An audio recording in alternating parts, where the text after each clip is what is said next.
오늘 또 베드로에 관해서 함께 말씀을 나누기를 원하는데요.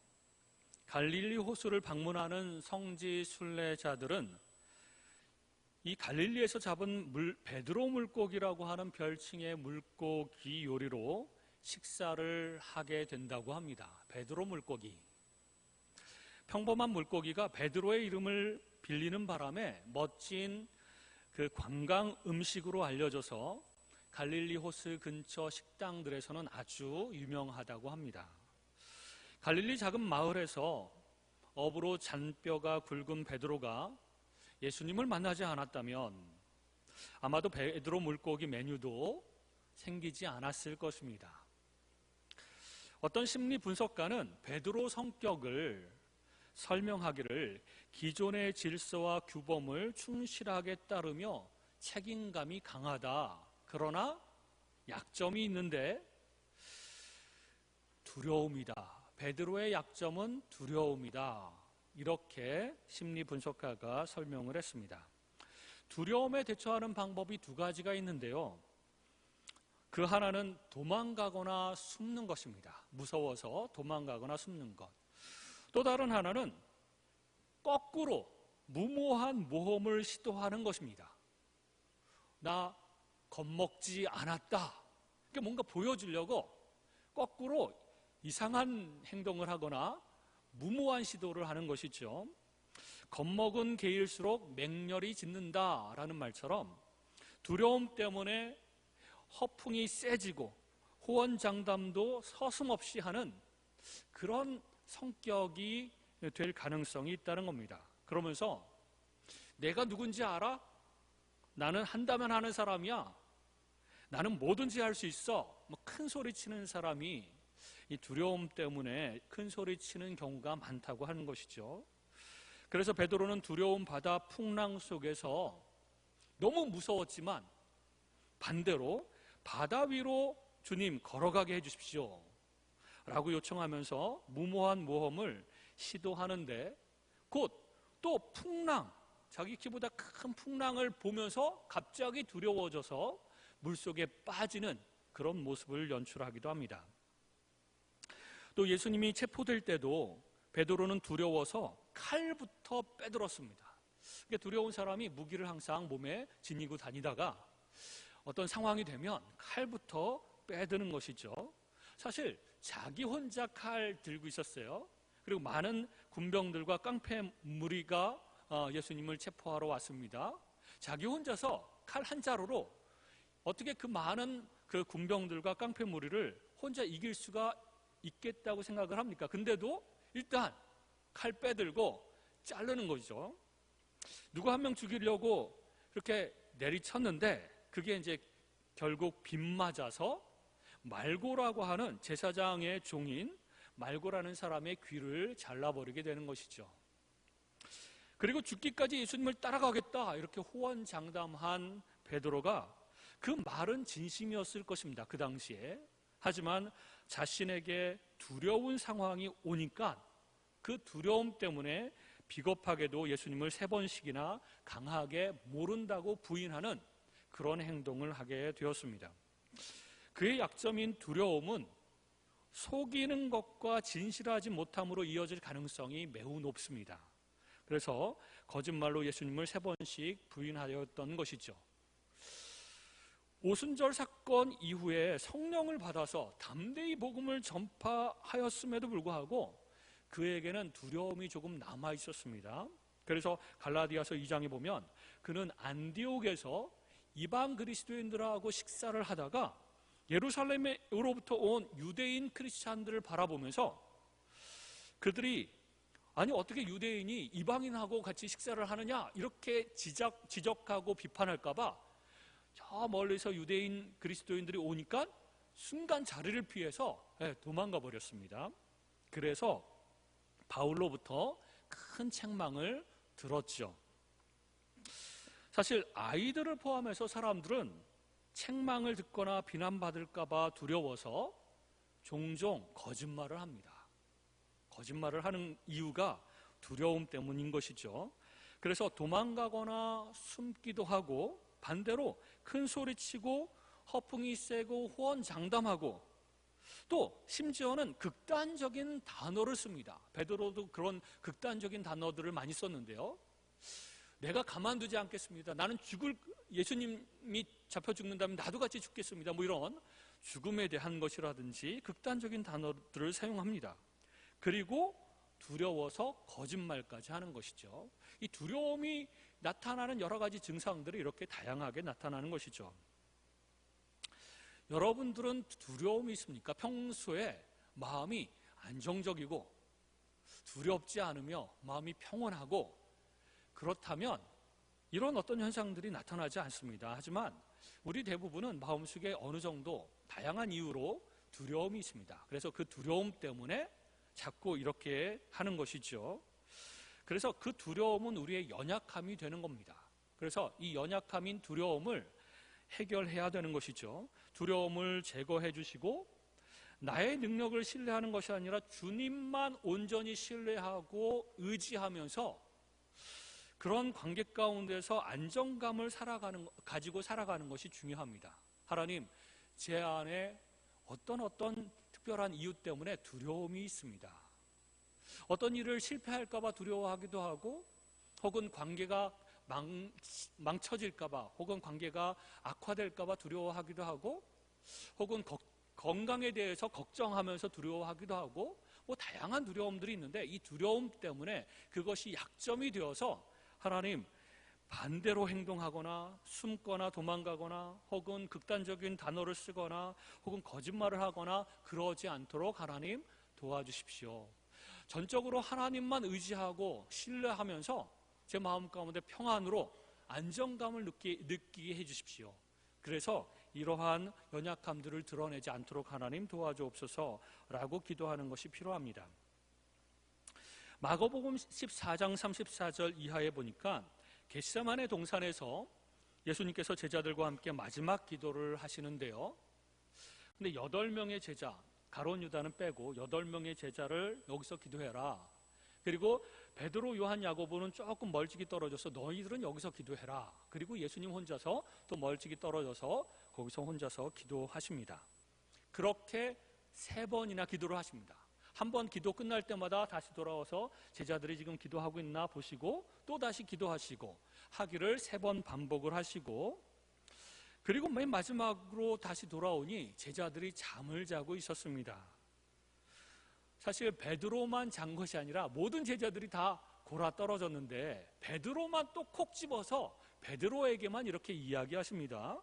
37절에 보면 시몬아 자느냐, 꾸벅꾸벅 저는 것도 모자라서 지금 완전히 퍼져서 자느냐, 내가 1시간도 깨어 있을 수 없더냐. 그러면서 하시는 말씀이 시험에 들지 않게 깨어 있어 기도하라. 나를 위해서 깨어 기도하라는 것이 아니라 너가 시험에 들지 않게 되기 위해서 그렇게 깨어 기도하라라는 것이죠. 그러면서 하는 말씀이 마음에는 원이로되 육신이 약하도다. 그 육신은 실제적인 어떤 우리 몸뚱아리만이 아니라 육신의 어떤 의지력 뭐 이런 것들이 약하기 때문에 그렇게 마음은 원하지만 내가 그렇게 깨어서 기도하고 싶지만 내가 끼어서 기도할 수 없는 그런 베드로의 상태를 지적하는 것이죠. 예수님은 베드로의 약함을 아셨습니다. 주님을 버리지 않겠다는 베드로의 선언도 진심이었지만 베드로가 마음은 원해도 육신이 약하기 때문에 시험에 들 것을 예수님은 미리 알고 계셨습니다. 네가 닭 울기 전에 3번 나를 부인할 것이다, 이런 말까지도 미리 얘기를 해주실 정도로 사탄이 베드로를 공격하면 베드로가 어떻게 행동할지에 대해서 너무나도 잘 알고 있었던 것이죠. 그래서 실제로 몇 시간 뒤에 그 연약한 여종이 베드로더러 너도 예수와 함께 있었다, 너도 그 무리 중에 하나다, 이렇게 지적을 하니까 나는 아니다, 나는 아니다, 내가 예수를 안다면 내가 저주를 받을 것이다, 이렇게까지 큰 소리를 치면서 예수님을 부인했습니다. 예수님 그냥 특별한 관계를 원했으면서도, 예수님과 나 특별한 관계를 원했으면서도 나는 예수와 상관없는 사람이다, 모른다, 예수님과 나는 아무런 관계도 아니다. 이렇게 부인하는 것은요, 사실은 너무나도 두려웠기 때문에 그렇습니다. 그래서 베드로가 부인한 후에, 3번을 부인한 후에 닭이 울었고, 닭이 2번 울기 전에 내가 3번 나를 부인하리라 하신 예수님의 말씀이 기억나서 밖에 나가서 심히 통곡하니라. 밖에 나가서 아마 아무도 보지 못하는 이 골목 저 구석탱이에 가서 막 엉엉 울었을 거라고 생각이 듭니다. 이 눈물은 회개의 눈물이었을 것입니다. 내가 큰 소리 쳤는데 정말 내 마음이, 내 의지가 약하구나. 두려움 때문에 거짓말도 하고 예수님 모른다고 부인하기도 하고, 어떻게 그 특별하신 예수님, 나에게 정말 구세주와 같은 그 예수님을 모른다고 내가 그랬을까. 이렇게 뉘우치면서 회개의 눈물을 흘리고 아마 통곡을 했다고 하니까 아마 엉엉 소리내어서 울었을지도 모르겠습니다. 가룟 유다는 예수님을 팔았고 베드로는 예수님을 부인했습니다. 거의 비슷한 죄를 지었죠. 둘 다 무거운 죄를 지었습니다. 그러나 가룟 유다는 후회는 했을지언정 회개는 하지 않았습니다. 그러나 성경이 말하는 회개는 단순한 뉘우침이 아니고 주님 앞으로 다시 돌아와서 주님과의 관계를 회복하는 것이 회개라고 얘기하고 있습니다. 그런 점에서 가룟 유다는 회개하지 않았습니다. 그러나 베드로는 울면서 다시 주님께로 돌아왔습니다. 이것은 가룟 유다와 베드로의 입장에서 본 것이고요. 가룟 유다는 회개하지 않았고 뉘우치기만 했고, 그러나 베드로는 울면서 주님께로 회개하고 돌아왔다. 이것은 이제 이 두 사람의 관점에서 본 것이고, 하나님의 편에서 보면 하나님이 가룟 유다는 선택하지 않으시고 베드로는 선택하셨음을 알 수 있습니다. 베드로는 하나님의 자녀로, 또 예수님의 제자로 선택을 하신 것이죠. 그래서 주님은 베드로의 믿음이 떨어지지 않기 위해서 기도했습니다. 누가복음 22장 31절에 보면 예수님께서 베드로에게 이렇게 이야기합니다. 시몬아 시몬아, 보라, 사탄이 너희를 밀가부르듯 하려고 요구하였으나 그러나 내가 너를 위하여 내 믿음이 떨어지지 않기를 기도하였노니 너는 돌이킨 후에 내 형제를 굳게 하라. 아마 베드로가 실패하지 않았다면, 그래서 기세등등하게 나는 수제자며 예수님께서 인정하신 제자다 이렇게 생각을 하고 있었다면, 누군가가 조금 실수를 하고 죄를 범하고 그러면 아니 너는 왜 그 정도밖에 못해 이렇게 지적하면서 평생을 살았을 겁니다. 그런데 내 믿음이 떨어졌어요. 베드로의 믿음이 떨어졌어요. 3번 부인했습니다. 실패했습니다. 그리고 나서 돌이킨 후에 내 형제를 굳게 하라. 실패자만이 또 다른 실패를 한 사람들을 격려하고 위로하고 또 힘을 불어넣어주고 다시 일어날 수 있어, 이렇게 할 수 있는 사람인 것입니다. 그렇게 실패한 베드로를 다시 일으켜서 형제를 굳게 하는 사명제로 하나님께서 사용하시는 것이죠. 게다가 주님은 베드로가 3번 부인하여 죄책감을 크게 가지고 있음을 아시고 그 죄책감마저도 해결해 주시고 주님과의 관계도 회복시키기 위해서 특별한 장면을 연출하십니다. 베드로만을 위해서 연출한 것일 수도 있습니다. 요한복음 21장에 보면 예수님께서 부활하신 후에 여러 번 제자들에게 나타나셨는데 그 중에 하나가 갈릴리 바닷가에서 제자들에게 나타나셨습니다. 그때도 제자들은 밤에 물고기를 잡다가 한 마리도 잡지를 못했습니다. 그때 주님께서 제자들에게 그물을 배 오른편에 던지라 라고 하셨더니, 그래서 그 그물을 던졌더니 고기가 많아서 그물을 들 수 없을 정도로 굉장히 많이 잡았습니다. 이 장면은 주님과 그들이 처음 만나던 장면을 연상시켜 주는 것이죠. 그때 사도 요한, 제자 요한이 주님이시다 이렇게 외쳤습니다. 그 말을 듣고 처음엔 누군지 몰라봤습니다. 근데 그 말을 듣고 베드로가 진짜 주님이야? 그러면서 그냥 물속으로 들어가서 뛰어내려서 주님께로 막 달려가는 것이죠. 가장 먼저 예수님께로 달려가고 싶었을 것입니다. 참 주님께 미안한 마음으로 계속 몇 날 며칠을 그렇게 지냈던 것입니다. 베드로의 이 행동은 예수님을 향한 그의 마음을 보여주는 것이죠. 그리고 나서 예수님께서 바닷가에 그 음식을 준비하셨습니다. 모닥불 준비하시고 그 떡을 준비하시고, 그리고 얘들아 잡은 물고기 몇 마리 가져와라. 그리고 나서 구워주셨습니다. 그렇게 마련한 식사를 함께 나눈 후에 바닷가의 모닥불 앞에서 예수님은 베드로에게 의미 있는 질문을 하십니다. 왜 모닥불이었을까? 베드로가 모닥불 앞에서 불을 쬐다가 예수님을 부인했기 때문에 그렇습니다. 그래서 모닥불 앞에서 그 깨진 관계를 회복시키기 위해서 예수님께서 그런 장치들을 하시고 준비하시고 그렇게 회복하시는 그런 장면이죠. 그래서 15절에 보면, 요한복음 21장 15절에 보면 예수님께서 3번 질문을 하십니다. 요한의 아들 시몬아, 내가 이 사람들보다 나를 더 사랑하느냐? 라고 하니 베드로가 주여 그러하나이다. 내가 주님을 사랑하는 줄 주께서 아시나이다. 이렇게 대답을 합니다. 그랬더니 예수님이 내 어린 양을 먹이라. 내 양을 치라. 이렇게 말씀하십니다. 이 질문과 대답을 3번이나 반복해서 예수님께서 베드로에게 하십니다. 왜 3번이었죠?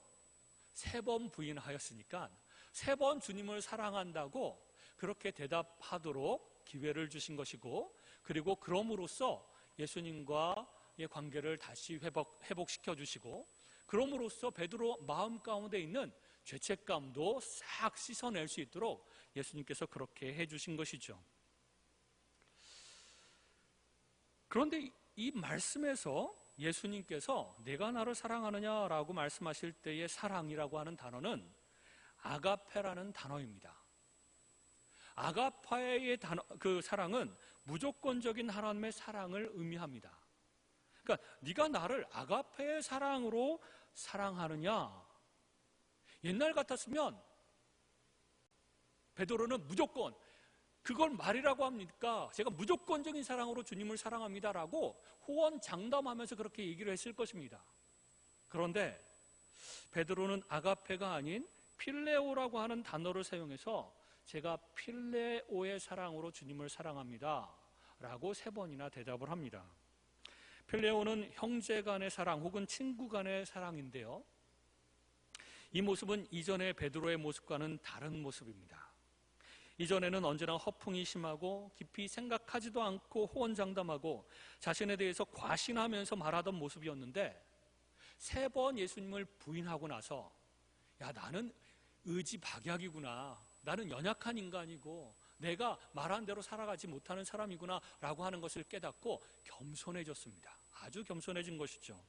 자기 자신을 더 이상 신뢰하지 않고 겸손한 모습이 되었습니다. 그러므로 예수님께 이렇게 이야기하는 것입니다. 저는 이제 아가페의 사랑으로, 무조건적인 사랑으로 사랑할 수 없는 사람입니다. 하지만 주님을 필레오의 사랑으로, 진심으로, 거짓되지 않게 진심으로 사랑합니다 라고 고백한 것이죠. 자기 주제를 알게 된 겁니다. 나는 하나님처럼 무조건적으로 사랑하는 사람은 못 되는구나 라고 하는 것을 깨달은 것입니다. 그때 주님은 내가 나를 사랑한다면 그 사랑으로 내 어린 양을 먹이라, 내 어린 양을 치라 라고 부탁을 하십니다. 주님의 어린 양은 영혼들을 가리킵니다. 그 영혼들을 사랑과 말씀으로 양육하고 돌보라고 하는 사명을 주시는 것이죠. 저도 하나님 앞에 신학교 때 철학이나 신학을 공부하는 것은 좋아했지만 사람들을 돌보는 것에서는 지쳐 있었습니다. 신대원 다닐 때 전도사도 하고 그리고 캠퍼스 사역 간사를 했는데요, 이렇게 훈련시키고 돌보고 말씀으로 양육하고 많이 그랬지만 그럴 때마다 실망하기 일쑤였습니다.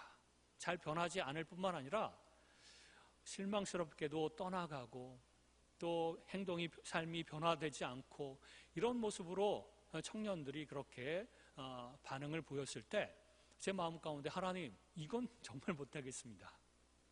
이제 가르치고 돌보고 양육하면 사람들이 막 성장하고 확확 변화되고 그럴 줄 알았는데 그러지 못하니까 하나님, 이거는 정말 힘듭니다 라고 하나님 앞에 고백을 했습니다. 하나님, 도저히 못하겠습니다. 이렇게 기도하고 있을 때 하나님께서 제 마음 가운데 베드로에게 했던 질문을 던져주셨습니다. 기로야, 너는 나를 사랑하니? 당연하지요. 예수님, 제가 주님을 사랑하는 줄을 주님께서 아시지 않습니까? 라고 대답을 했더니 베드로에게 말씀했던 것처럼 똑같은 말씀을 저에게 주셨습니다. 네가 나를 사랑한다면 끝까지 포기하지 않고 나의 어린 영혼들을 돌봐주렴. 이런 말씀을 제 마음 가운데 주시면서 그것이 내가 너에게 원하는 것이란다 라는 말씀을 해주셨습니다. 그래서 지금까지 이 사역을 하고 있는 것이죠.